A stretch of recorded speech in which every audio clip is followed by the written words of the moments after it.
cudurka ugu khatarsan oo ina haya waa cudurkaas citizens ba ma jiraan marka citizens grades awey inta wiil aad dheer tahay wuxuu ku leeyahay landheer langaab gun gob waana dad isku mid ah meesha tan King's Cross station oo London ku taala ama Victoria station markaad tagtid subaxdii ummadda maraysa ummadda ka soo degtay ummadda ka baxda yaa Soomaaliya oo dhan ka badan kumana arkaysa halkaan wax la langaab iyo landheer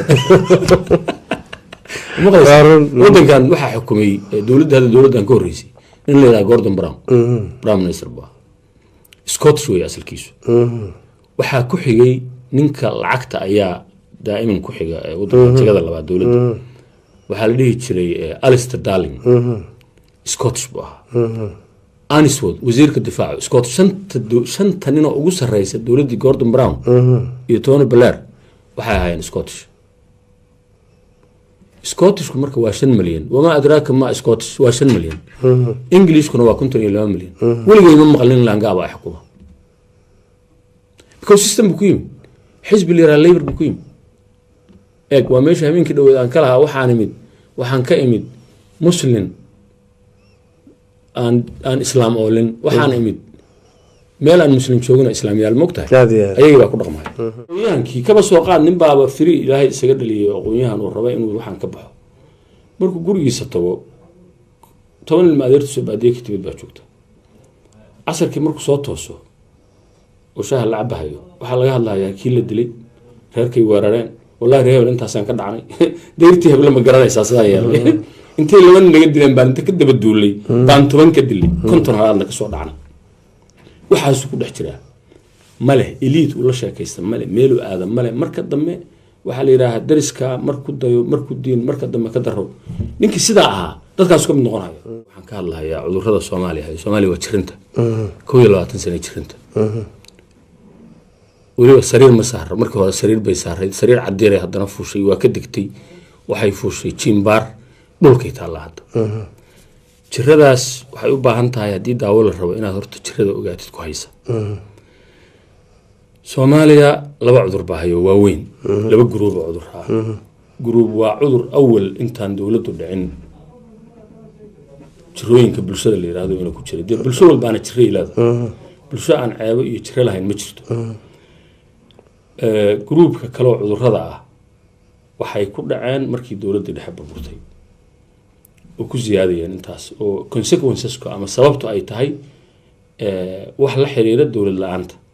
iyo nidaam la'aanta iyo nabadgelyo la'aanta iyo sharci la'aanta ayaa keenay marka waxaan ku bilaabayaa midii horta aynu horay cudurradii hore aanu qabnay waxa ugu horeeya cudurkaas waa iska qiyaasi kartaa baan u maleynayaa qabyaaladda weeye in la'aanta cudurka qabyaaladda la yiraahdo wuxuu ku dhisan yahay isxaqrid wuxuu ku dhisan yahay kala sareyn wuxuu ku dhisan yahay gob iyo gun landheere iyo langaab wiilka labada wiil oo wada dhalatay midka 5 wiil leh yani hoos baan kaaga bilaabayaa iyo kan 4 gabdhood dhalay kan 5 wiil waa landheere waana ku gumeysanayaa sidaas waa cudurkaasi waa cudurka ugu khatarsan waxyaalo badan buu marka keenay cudurkaasi wuxuu keenay cadaalad darro wuxuu keenay wuxuu keenay musuqmaasuq wuxuu keenay kala aarsi ama aano aan indhahayn oo dhigala oo indhala nin baa waxa lagu dilahayaa koonaha Soomaaliya koonaha kale mid jooga oo uusan aqoon kan wax dilayna ma yaqaan kan la dilayna ma yaqaan kan wax dilayna ma aqoon isaga yaa leeyahay xabad lagu dhufto waayo ninkaasi isku qabiil yihiin waxa la leeyahay reer hebel yaa laga dilaa ninka ugu fiican oo laga dilaa waa ninkii dadka kala celin lahaa waa ninkii dadka diinta u dhigi lahaa hadduu rabo waa akhyaarkii waa ganacsadihii waa intii bulshadu ka dhaqaaqaysay ninkaas la dilaya qabiilku wuxuu keenay dawladdii in laga dhigo qabiil adiga meel madax ka noqonaya kaliya qabiilkaagi maaha kuwii kale ayaa xuquuqdii ay lahaayeen oo meeshaas wasaarad baaba ka tahay madax wasaaraddaas wasaaradii reer hebel bay noqonaysaa reerka aad ka soo jeeda adigu kuwa kalena waa aqbalahayaan oo waa siinahayaan xuquuqdaas nimaadan garanayn oo laga yaabo Soomaali inuu kuula siman yahay laakiin haybta aad wada sheegataan baa laga yaabaa inaan uga dameeyo oo inta u tago ilaa walaal gacli iigu tag wasiirka wasaaradda adaale reebel baa wasaaradda iskale madax marka qof aan meel ka soo dhalan oo meel ka iman ma jiray mugta madaxweynuhu wuxuu noqonayaa markuu madax noqdo cadaalad kastuu sameeyo si kastuu yahay perceptionka dadka ama fikirkay qaadanayaan waxa weeye dowladda reebel baa xukuma hebel soo reebel maaha reebel baa dowladda xukuma يعني مثلا كنت مدري بيك صوب بلعبت أنا ما أعلم شوقين لكن تاريخ الصومال ده آخرنا ساعة دولة كمل جاره ومحوها ليرة هذا داخلي هذا سميه تارجة باورت جي اس أكوره دولة هذا جي اس وجوبرن الصومال وأفتليان هربال ومقعبة إنك برام منستر كهرير كوها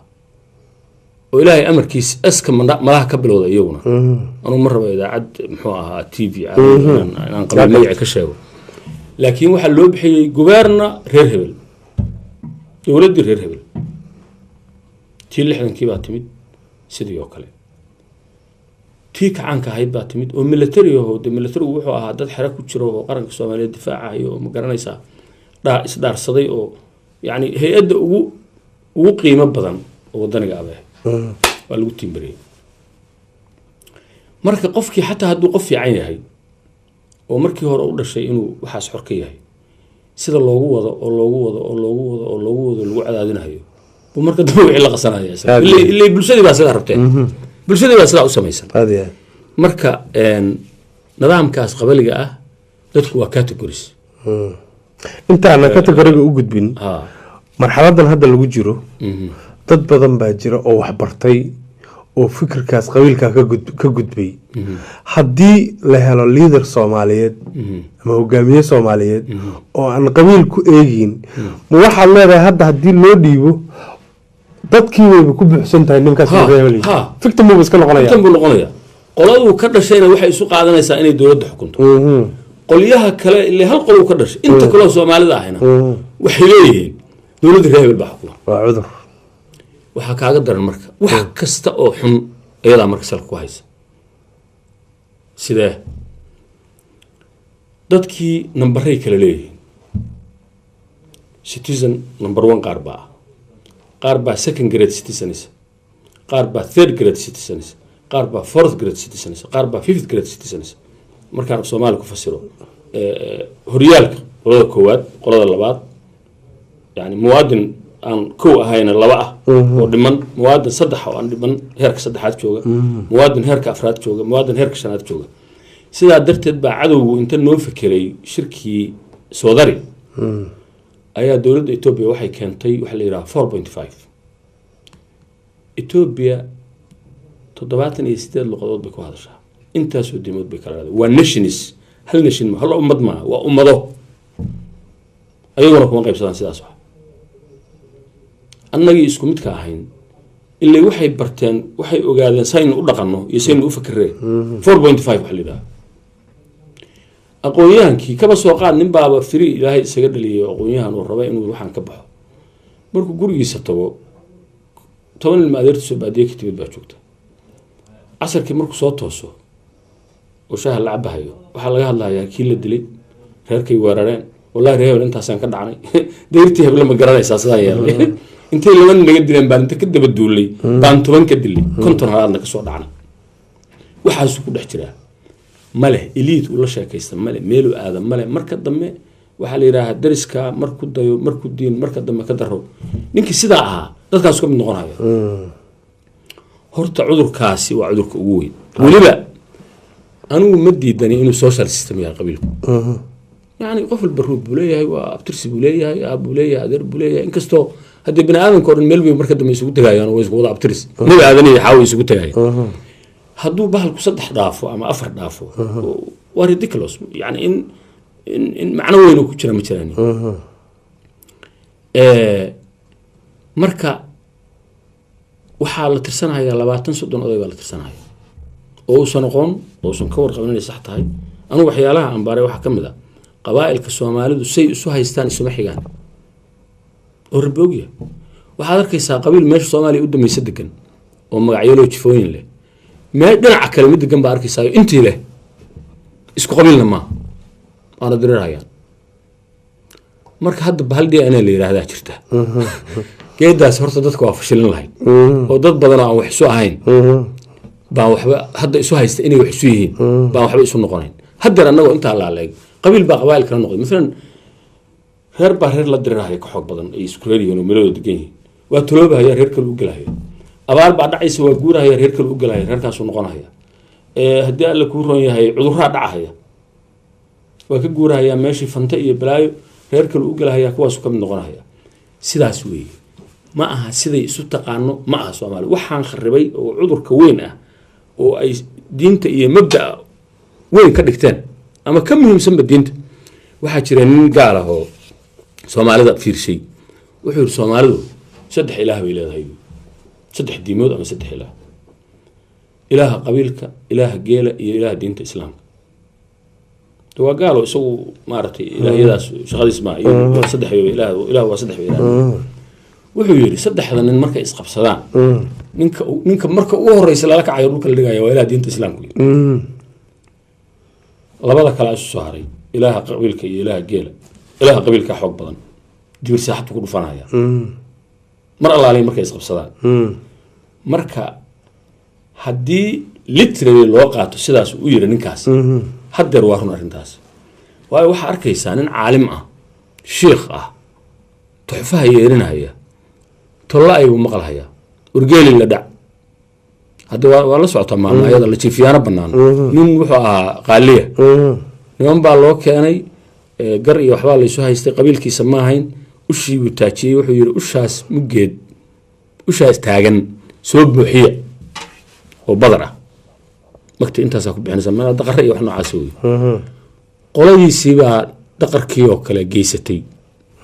ushii uu jiifiyay dhulka dhigay soo buuxiyo yiri haddii uu taagan iyo uu jiifiyay يا واحد الغادرها مركز هذا الشيخ وتيرو واتانو سؤال شيء أنا بنان في قبالي كما كان نتو وذات كي بيجش وقويها كي بيجش ومضح دي بيجش وقف كستيجش مركزان إنه هدنا ورقني دولة النمدي واجي هراء قبيل كسفوين في عمبولها ماشي حنشر كبر حبة الكبرية waa the most waa systemka ugu sareeya oo ma ismaandhaafka murayada lagu xaliyo way conflict resolutions ka leeyahay yani adaa mesela waxa dilaysaa walaalkay ilaahay kuma maakumine walaalkay markaa dishid ana ka arsanay Soomaa walaasha baa la siinaya maxaa noqday marka seediga wiilkii ama gabadhii walaasha dhashay maxaa u tahay abti reerkii waxay waxa weeye meeshii xinjiri ku bururto dhiig baa la kala galay xab baa lagu bururiyaa xabku waa dhalashadii waagi hore saasay ahayd dowladdii baa timid aan maal loo hashana maanta horta dowladdii waxa laga dhigay geel marka cidina male ninkii xoog leh baa leh aan maal loo hashana maaldeeq marka la leeyahay aan horta maal gashana halshana maaldeeq maxaa loo oran waayay hashu horta sideedaba anagu dee gartay ahayd oo waxa ugu qiimo badan oo aan haysanaa geel buu ahaa laakiin mushkiladda geel waxa weeye lama kala laa ninkii xoog leh waxay ugu heesaan meel xabada badan oo ku xarbiyey oo xinjiritaal xayaad ololay yani waa ubaxood halkaas meesha quruxda badan meel xinjiritaal ba qurux badan halkaas aad ka dhex ololeysaa muujiye meel xinjira badan oo ku xarbiyey oo xabada badan xayaad ololay marka horta bahalkan qabiilka abaynu mareynay ninka ugu khatarsan cudurka ugu khatarsan oo ina haya waa cudurkaas citizenship ma jiraan marka citizens grades away inta wiil aad dheer tahay wuxuu ku leeyahay laandheer laangaab gun gob waana dad isku mid ah meesha tan King's Cross station oo London ku taala ama Victoria station markaa tagtid subaxdii ummadda maraysa ummadda ka soo degtay ummadda ka baxda yaa Soomaaliya oo dhan ka badan kuma arkaysa halkan wax la laangaab iyo laandheer wadankan waxa xukumay dowladdan ka horeysay in la yiraahdo Gordon Brown prime minister baa Scottish way asalkiisu waxaa ku xigay ninka lacagta ayaa daa'iman ku xiga waddanka tigada labaad dowladda waxaa la dhihi jiray Alistair Darling Scottish buu ahaa Aniswood wasiirka difaaca Scottish shanta nin oo ugu sarreysa dowladdii Gordon Brown iyo Tony Blair waxay ahaayeen Scottishku marka waa 5 milyan wama adraaka ma Scottish waa 5 milyan Englishkuna waa 52 milyan weligay ma maqlin laangaaba ay xukuma because system ku yimi xisbi liira Labour ku yimi waa meesha habeenkii dhaweed aan kala waxaan ka imid muslim aan islaam oolin waxaan imid meel aan muslim joogno islaamiyaal moogtahay ayaga baa ku dhaqmay horta mid waa taas kaas waa ninka ugu daran hadaan daawo loo helina waxa weeye qarankii isaga sin mahaya qabiilkan dooranaya qarankii isaga sin mahaya qabiilkan dooranaya yani waxyaalaha dhacan ku sheegaya markii dawladdu dhacaysay niman golaha wasiirada ku jira kuwa xisbiga ku jira kuwa saraakiil ah baa waxay la jireen jabhadihii Ethiopia ka soo duulay oo dawladda isagu wasiir ka yahay doonaya kan imagine janno wasiiro qarba goostay tagay oo u galay xagga ugu tagay Soomaad garan macnaheedu waa maxay waa qabiilkii rafiqi talki ma jiro badaay ku degtay hadda u dhuti waa loo dhuti Soomaa ninkaas marka waxa la rabaa in lagu reebo social system kaalada lagu kala qaato gabdhaha la isku siiyo waagi hore ceeb bay ahayd ninku qaraabadiisa ama reerkiisa inuu ka guursado si cross section وجد واجي وفيعنا بهالكو لسكو تغيير جري نقطه hadii marka system laba system aan islahayn hadaa is dhixgelisid waa akhrin maayaan wax systemka siyaasadda qabiilku shaqo ku baa waa social system way waxa gartay ma waxa ku samaysmay duruufta ku samaysmay waa la yaqaana hadii dawlad fiican timaado oo ay ka nabad gasho waxa suurtooda transition in duruuf ka duwan duruuf بدش قبيلك واي قفك هدو مواد النقضه ودولة حقيسة دورتها له والشرع محوها دفاعها له ده ما بعنا قبيل هل كان واضح تضد ولا شيء حتى أسر كأنه السلام إنه شغل يسكول هاي واي ستيت كي دولة دي وقفك كفالة قاعدة وما بعنا المهم مركز دي تون جار جروي سوا كتير هي جروي سوا كتير أي أبيه يوم ما بعنا هذه واحد جرا أنت عن عمر هذا خلق وجود بين إن صومالي ولا جبي دكسي ملا قبيلة واحد مسموه يعني تمعد الله ونحرسته رنتي سوغان هذا الكاس انتو اللي هدي هذا الكاس انتو اللي هدي